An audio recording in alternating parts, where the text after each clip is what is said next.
السلام علیکم۔ Social media مجھے ذاتی طور پر بہت پسند ہے۔ کوئی بھی ایجاد ہے یا میڈیا کی کوئی بھی شکل ہے، کوئی بھی چینل ہے، ڈپینڈ کرتا ہے اس کے استعمال پر کہ ہم اسے اچھے پازیٹیولی یوز کریں یا برے استعمال میں لے کر آ رہے ہیں۔ سیم قانون سوشل میڈیا پر ہے کہ اگر اسے ایک صحیح ذرائع کے طور پر یوز کیا جائے اور اس پر صاف ستھری خبر اور سچائی پر مبنی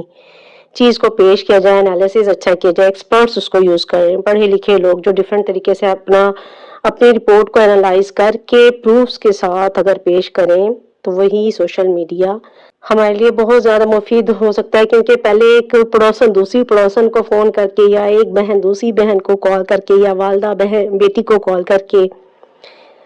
ایک دوسرے کو کوئی بھی چیز ہوتی تھی، خبر ہوتی تھی، وہ دے دیتی تھی کہ آج یہ ہوا، آج ایریا میں یہ ہوا، آج رشتے داروں میں یہ ہوا، یہ وہ سمپل ایک مطلب سمجھ لیں کہ گھریلو لیول پر ایک دوسرے کو ہم بات بتا دیا کرتے تھے۔ ابھی کیا ہے،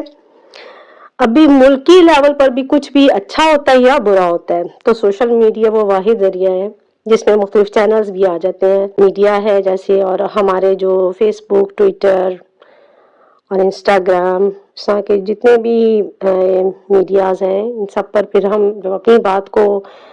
شیئر کرتے ہیں اور وہ دوسروں تک جاتی ہے تو یہ سمجھ لیں کہ ملکی لیول پر بھی اور انٹرنیشنل لیول پر بھی ہماری خبر دوسروں تک پہنچتی ہے، ہماری بات دوسروں تک پہنچتی ہے، اگر ہمارے ساتھ زیادتی ہے وہ بھی دوسروں تک پہنچتی ہے، اور اگر ہم کچھ پروگریس کرتے ہیں یا کوئی پازیٹیو بات اپنی پہنچانا چاہتے ہیں دوسروں تک تو وہ بھی باقی سب دنیا تک پہنچتی ہے۔ تو جیسے کہ 26 سالہ زارا کے ساتھ ہوا اور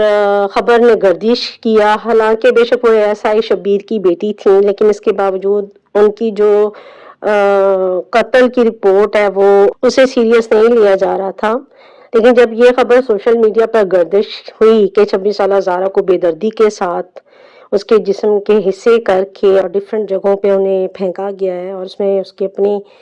خالہ یا ساس اور اس کی نند اور دوسرے لوگ شامل ہیں، اور وہ ASI شبیر کی بیٹی ہے اور اس طرح سے اس کے ساتھ زیادتی ہوئی ہے، تو وہ پھر جیسے ہی گردش کیا خبر نے تو پولیس نے بھی ایکشن لیا اور گورنمنٹ بھی سیریس ہوئی اور اس چیز کو بہت زیادہ ہائی لائٹ کیا گیا۔ اب اس کا نتیجہ بہت پازیٹیو نکلا ہے اور الحمدللہ جو ابھی تک کی اطلاعات ہیں اس کے مطابق 14 دنوں میں پولیس نے اپنی تفتیش مکمل کی ہے، اور آفٹر 40 days انہوں نے یہ کنفرم کر دیا ہے اور اپنا سارا کیس وائنڈ اپ کر دیا ہے، عدالت میں پیش کر دیا وائنڈ اپ کر کے کہ جی شہرا، یاسمین، نوید اور دوسرے جو 2-3 لوگ ہیں وہ اس میں ملوث ہیں، ان کو سزائیں دی جائیں، اور سب سے امپورٹنٹ اس کی جو بات تھی کہ خود گورنمنٹ، حکومت پنجاب اور گورنمنٹ اس میں 311 کا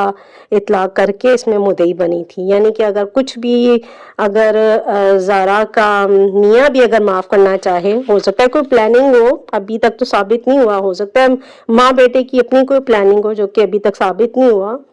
تو یہ سوچا گیا ہو کہ جی بعد میں ہی آپ کو معاف کروا لوں گا، یا ماں اور بہن کے لیے اس کے دل میں کوئی رحم آ جائے اور وہ معاف کرنا چاہے تب بھی وہ معاف نہیں کر سکتا، کیونکہ مدعی جو ہے وہ ریاست خود ہے۔ تو زارا فوت ہو گئی، اللہ تعالیٰ ان کے درجات بلند کرے، لیکن امید ہے کہ اس کی روح کو بھی سکون ملا ہوگا کہ جو بھی اس کے قاتلین تھے ان کو قرار واقعی سزا ملے گی اور ان پر جو ہے وہ جرم ثابت ہو گیا ہے، اور ہم پنجاب پولیس کو اس کے لیے بہت کریڈٹ دیتے ہیں اور تھینکفل ہیں کہ انہوں نے ایکٹیولی ایکشن لیا اور اس کو فوری طور پر امیجیٹ کیس کو ڈیل کیا، پروفس لیے، بیانات لیے، اعلی قتل برآمد کیا اور ایمانداری کے ساتھ اسے اپنے آخری مراحل تک پہنچایا۔ میں نے زارا قتل کیس پر پہلے 2 ویڈیوز تیار کی تھیں، اس لیے میں چاہتی تھی کہ شوگی پوڈ کاسٹ کے فالوئنگ تک